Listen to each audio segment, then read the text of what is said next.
ఈరోజు మనం ఒక మహాగాథ లోతుల్లోకి వెళ్దాం. ఇది 7 రాజ్యాలు, ఒక ఇనుప సింహాసనం, దానికోసం జరిగే ఒక భయంకరమైన పోరాటం గురించి. అవును, ఇదొక అద్భుతమైన ప్రపంచం. ఇక్కడ వేసవి, చలికాలమనేవి కొన్ని నెలల కాదు, సంవత్సరాల తరబడి ఉంటాయి. ఖచ్చితంగా. ఇక్కడ గౌరవం, కుట్ర, విధేయత అనేవి గొప్ప వంశాల తలరాతలను నిర్ణయిస్తాయి. కాని వీటన్నింటికీ మించి ఉత్తరాన ఉన్న ఆ 700 అడుగుల మంచుగోడకు ఆవల ఎప్పుడో మరచిపోయిన ఒక పురాతన భయం నిద్రలేస్తోంది. సరిగ్గా చెప్పారు. ఇది కేవలం కత్తులు, యుద్ధాల కథ కాదు, అధికారం యొక్క స్వరూపాన్ని అన్వేషించే కథ. అసలు అధికారమంటే ఏంటి? అది గౌరవం నుండి వస్తుందా, బలం నుండా, లేక తెలివినుండా? ఈ ప్రశ్నల చుట్టూ కథలడుస్తోంది. ఈ అధికార క్రీడలో గౌరవంగా బ్రతకాలనుకునేవాళ్లు ఎలా నలిగిపోతారో, ఎవరు ఊహించని వ్యక్తులు ఎలా ఎదుగుతారో మనం చూస్తాం. సరే, ఇక ఈ ఆటను మొదలు పెడదాం. కథ ఉత్తరాన ఉన్న వింటర్ఫెల్లో మొదలవుతుంది. స్టార్క్ వంశం ఉండే చోట. వాళ్లు గౌరవానికి, విలువలకి మారుపేరు. వారి అధిపతి నెడ్ స్టార్క్. కథ మొదలవ్వడమే ఒక పెద్ద మార్పుతో. తన పాత స్నేహితుడు 7 రాజ్యాల రాజు రాబర్ట్ బరతియాన్ అతన్ని రాజధానికి పిలుస్తాడు. అవును, వచ్చి తన ముఖ్య సలహాదారుడుగా, అంటే హ్యాండ్ ఆఫ్ ద కింగ్గా ఉండమనడుగుతాడు. ఇది ఒక రకంగా పెద్ద గౌరవమే. అయినా నెడ్ ముఖంలో ఏదో తెలియని భయం, సంకోచం కనిపిస్తాయి. ఎందుకంటే ఆ రాజాస్థానం ఒక పాముల పుట్ట అని అతనికి తెలుసు. అవును, ఇక్కడే కథలోని 3 ప్రధాన శక్తులు మనకు పరిచయమవుతాయి. ఒకటి స్టార్క్స్, వాళ్లు గౌరవాన్ని ప్రాణంగా భావిస్తారు. 2 రాజధాని కింగ్స్ ల్యాండింగ్లో అధికారం చెలాయించే లనిస్టర్ కుటుంబం. వీళ్లు కుట్రలకు, ధనానికి పెట్టింది పేరు. రాణి సెర్సీ లామెస్టర్ కూడా వాళ్లమ్మాయి. ఇక 3వ శక్తి సముద్రానికి ఆవల, బహిష్కరణలో బ్రతుకుతున్న టార్గేరియన్ వంశం. వాళ్లే ఒకప్పుడు ఈ రాజ్యాలను డ్రాగన్లతో పరిపాలించారు. ఇప్పుడు ఆ వంశంలో మిగిలింది ఇద్దరే, విసేరిస్, అతని చెల్లెలు డెనెరెస్. కథలో మొదటి పెద్ద షాకింగ్ మలుపు నెడ్ స్టార్క్ చిన్న కొడుకు బ్రాన్ ద్వారా వస్తుంది. గోడలు ఎక్కడమిష్టపడే ఆ పిల్లాడు ఒక పాడుబడిన గోపురమెక్కినప్పుడు అక్కడ ఒక భయంకరమైన రహస్యాన్ని చూస్తాడు. రాణి సర్సీకి, ఆమె కవల సోదరుడు జేమీకి మధ్య ఉన్న అక్రమ సంబంధాన్ని. ఆ రహస్యం బయటకు రాకుండా జేమీ ఏమాత్రం ఆలోచించకుండా బ్రాన్ను కిటికీలోంచి కిందకు తోసేస్తాడు. ఆ ఒక్క క్షణం భయం, ఆశ్చర్యం కలుగుతాయి. ఒక పిల్లాడి ప్రాణం తీయడానికి కూడా వెనుకాడని ప్రపంచమిది అని అర్థమవుతుంది. అక్కడతోనే స్టార్క్, లానిస్టర్ కుటుంబాల మధ్య నిప్పు రాజుకుంటుంది. కరెక్ట్. ఇక్కడ నుండి 2 కథలు సమాంతరంగా నడుస్తాయి. రాజధానికి వెళ్లిన నెడ్ తన పద్ధతులతో అక్కడి కుట్రలను ఎదుర్కోవడానికి ప్రయత్నిస్తాడు. కాని అక్కడి రాజకీయాలు వేరు.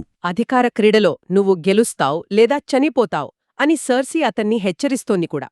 మరోవైపు డెనెరిస్ పరిస్థితి ఇంకా దారుణం. ఆమె అన్నయ్య సైన్యం కోసం ఆమెను డోత్రాకి అనే క్రూరమైన యోధుల నాయకుడు ఖాల్ డ్రోగోకి ఇచ్చి పెళ్లి చేస్తాడు. మొదట ఆమె ఒక బానిసలా, ఒక వస్తువులా కనిపిస్తుంది, చాలా నిస్సహాయంగా. కాని నెమ్మదిగా ఆ భయాన్ని అధిగమించి తనలో ఉన్న శక్తిని కనుగుంటుంది. డోత్రాకి ప్రజలు ఆమెను ఖలీసీ అని పిలవడం మొదలుపెడతారు. అది ఆమె ప్రయాణంలో మొదటి అడుగు. మళ్లీ రాజధానికి వస్తే నెడ్ ఒక భయంకరమైన నిజాన్ని కనుగొంటాడు. రాజు రాబర్ట్ పిల్లలు వాళ్లు నిజానికి అతని పిల్లలు కాదు. అవును, వారు రాణి సెర్సీ, ఆమె సోదరుడు జేమీల సంతానమని తెలుసుకుంటాడు. అంటే ఇనుప సింహాసనానికి వారసులు అక్రమ సంతానం. ఈ నిజం బయటపెట్టే లోపే రాజు వేటలో గాయపడి చనిపోతాడు. నెడ్ నమ్మినవాళ్లే, ముఖ్యంగా లిటిల్ ఫింగర్, అతన్ని మోసం చేస్తారు. అందరూ చూస్తుండగా కొత్త రాజుగా వచ్చిన ఆ క్రూరమైన పిల్లాడు జాఫ్రీ నెడ్ స్టార్క్కు మరణశిక్ష విధిస్తాడు. ఆ క్షణం వరకు ప్రధాన పాత్రధారులు చనిపోరనే ఒక నమ్మకముంటుంది. కాని నెడ్ తల నరికినప్పుడు ఆ నమ్మకం ముక్కలవుతుంది. ఈ కథలో ఎవరూ సురక్షితం కాదని స్పష్టమవుతుంది. నెడ్ మరణం వెస్టరోస్లో ఒక శకానికి ముగింపైతే, సముద్రానికి ఆవల ఒక కొత్త శకం మొదలవుతుంది. డెనెరిస్ తన భర్త చనిపోయినప్పుడు అతని చితిమంటల్లోకి తను కూడా నడుస్తుంది. అందరూ ఆమె కాలిపోయిందనుకుంటారు. కాని తెల్లవారేసరికి ఆ బూడిది నుండి ఆమె నగ్నంగా, ఒంటికి ఎలాంటి గాయం లేకుండా తన భుజాలపై 3 చిన్న డ్రాగన్ పిల్లలతో బయటకొస్తుంది. 100 ఏళ్ల తర్వాత డ్రాగన్లు మళ్లీ పుట్టాయి. అది కేవలం ఒక అద్భుతం కాదు, కథ గమనాన్ని మార్చి ఒక శక్తి పుట్టిందని చెప్పే సంకేతం. ఆశ్చర్యం, ఆనందంతో కూడిన క్షణమది. నెడ్ మరణంతో 7 రాజ్యాలు మొక్కలైపోతాయి. ఉత్తరాన నెడ్ పెద్దకొడుకు రాబ్ స్టార్క్ను ప్రజలు కింగ్ ఇన్ ది నార్త్గా ప్రకటిస్తారు. అతను తన తండ్రి మరణానికి ప్రతీకారం తీర్చుకోవడానికి సైన్యంతో దక్షిణానికి బయలుదేరతాడు. రాబ్ యుద్ధ వ్యూహాలు అద్భుతం. అందుకే అతనికి యంగ్ వుల్ఫ్ అంటారు. అతనితో పాటు రాజు రాబర్ట్ సోదరులు కూడా సింహాసనం కోసం పోటీ పడతారు. మొత్తంగా 5 రాజులు. అందుకే దీన్ని 5 రాజుల యుద్ధమంటారు. ఈ యుద్ధం జరుగుతున్నప్పుడు రాజధానిలో లానిస్టర్ కుటుంబంలో ఒక ఆసక్తికరమైన వ్యక్తి తెరపైకొస్తాడు. టిరియాన్ లానిస్టర్. సెర్సీ జైమీల తమ్ముడు. అతను మరుగుజ్జు కావడం వల్ల కుటుంబ సభ్యులు అతన్ని చిన్నచూపు చూస్తారు. కాని అతని బలం కత్తి కాదు, తెలివి. అవును, అతను తన తెలివితో క్రూరమైన రాజు జాఫ్రీని అదుపులో పెట్టడానికి ప్రయత్నిస్తాడు. బ్లాక్ వాటర్ యుద్ధంలో నగరాన్ని కాపాడటానికి ఒక అద్భుతమైన వ్యూహం పన్నుతాడు. వైల్డ్ ఫైర్ అనే రసాయనాన్ని వాడి శత్రువులను ఓడిస్తాడు. కాని అతని కుటుంబం మాత్రం అతనికెప్పుడూ గౌరవమివ్వదు. ఉత్తరాన రాబ్ స్టార్క్ యుద్ధాలు గెలుస్తున్నాడని, నెడ్ మరణానికి ప్రతీకారం తీరుతుందని అందరూ ఆశతో ఉన్నప్పుడు కథలో అత్యంత క్రూరమైన, దిగ్భ్రాంతికరమైన సంఘటన జరుగుతుంది.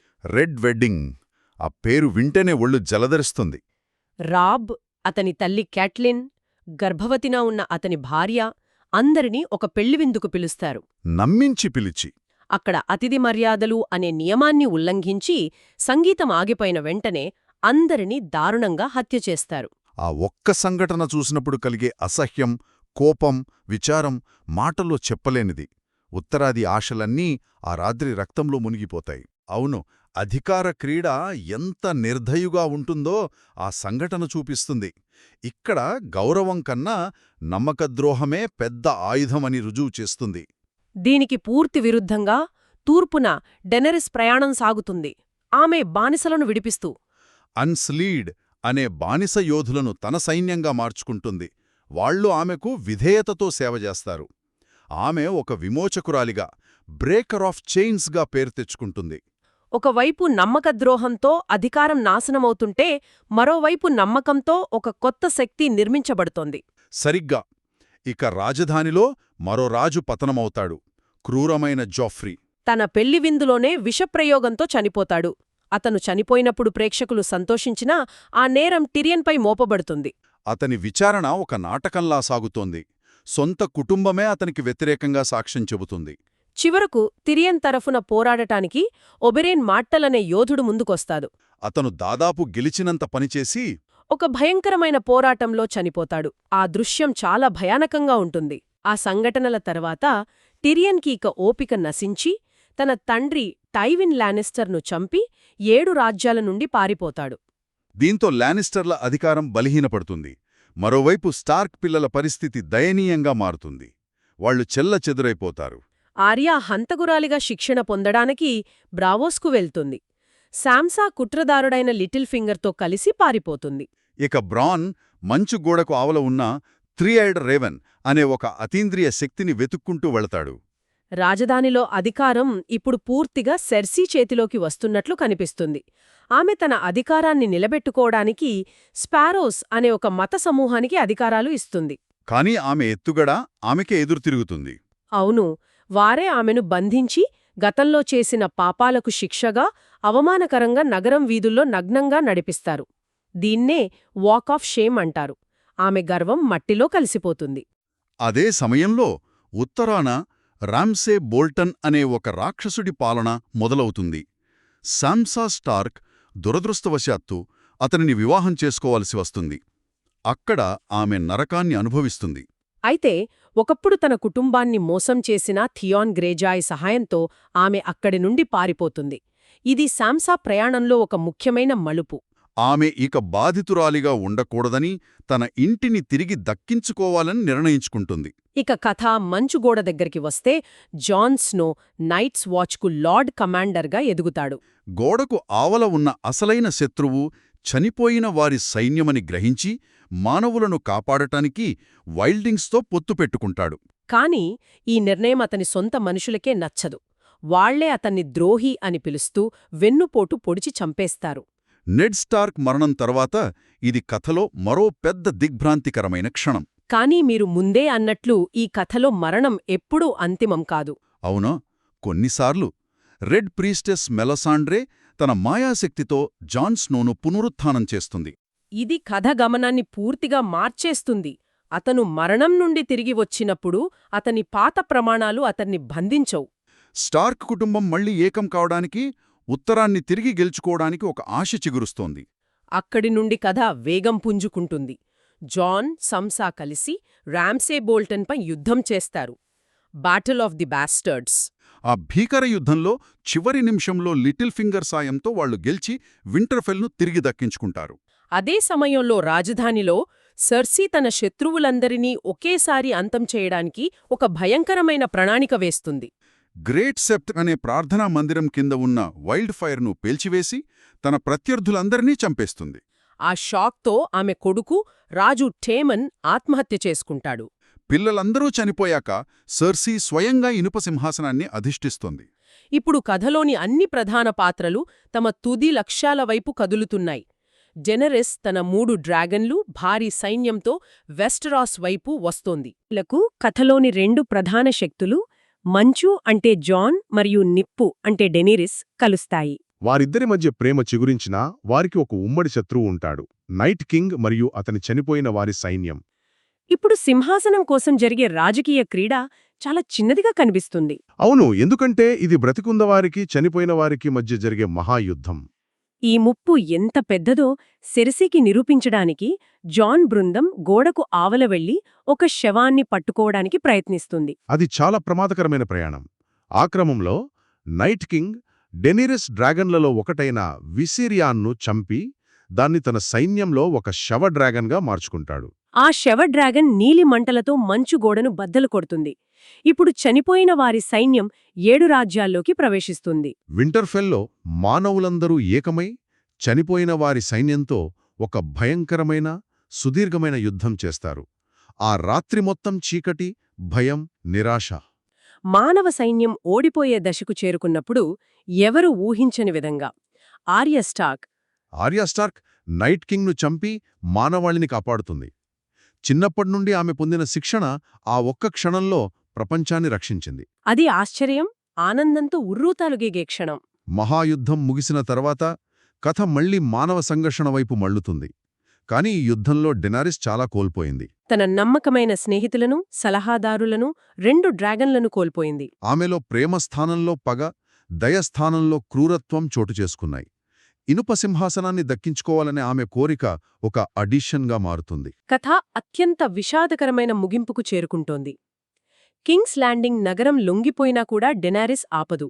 తన డ్రాగన్తో నగరాన్ని మొత్తం తగలబెడుతుంది. లక్షలాది అమాయకులు ఆ మంటల్లో చనిపోతారు. బానిసలను విడిపించిన విమోచకురాలు ఇప్పుడు ఒక నియంతగా, యాష్ క్వీన్గా మారుతుంది. ఆ దృశ్యాలు చాలా విచారకరంగా ఉంటాయి. ఆమె రాక్షస పాలనను చూసిన జాన్ స్నో ఒక అసాధ్యమైన నిర్ణయం తీసుకోవాల్సి వస్తుంది. అతను ప్రేమించిన రాణిని, ప్రపంచాన్ని మరో నియంత నుండి కాపాడటానికి స్వయంగా చంపేస్తాడు. అది అతని జీవితంలో అత్యంత కష్టమైన త్యాగం.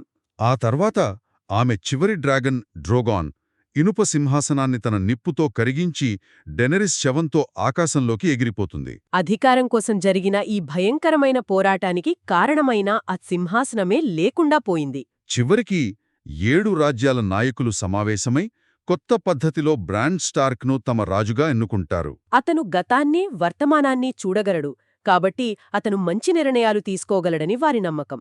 ఉత్తరాది సంసా రాణిగా స్వాతంత్ర్యం పొందుతుంది. ఆర్యా కొత్త ప్రపంచాలను అన్వేషించడానికి పశ్చిమం వైపు ప్రయాణిస్తుంది. ఇక జాన్ స్నో తన రాణిని చంపినందుకు శిక్షగా తిరిగి మంచుగోడకు ఉత్తరాన ఉన్న స్వేచ్ఛా ప్రజలతో కలిసి తన నిజమైన ఇంటికి వెళ్ళిపోతాడు. ఇదొక రకంగా గెలుపు, మరో రకంగా ఓటమి. ఖచ్చితంగా. చివరికి ఈ కథ మనకు ఒక ఆలోచనను మిగులుస్తుంది. అధికారాన్ని పిచ్చిగా కోరుకునేవారు కాకుండా కష్టాలను అనుభవించి జ్ఞానాన్ని, సానుభూతిని పొందినవారే బహుశా ఉత్తమ పాలకులు కాగలరని బ్రాన్ రాజవడం సూచిస్తుంది. ఇనుప సింహాసనం కరిగిపోవడం అనేది ఆ పాత, హింసాత్మక అధికార చక్రాన్ని విరగ్గొట్టడానికి ఒక సంకేతం. అవును, అధికారమనేది ఒక సింహాసనంలోనో కిరీటంలోనో ఉండదని, అది ప్రజల కథలలో, వారి జ్ఞాపకాల్లో ఉంటుందని ఈ గాథ మనకొక లోతైన పాఠాన్ని నేర్పుతుంది.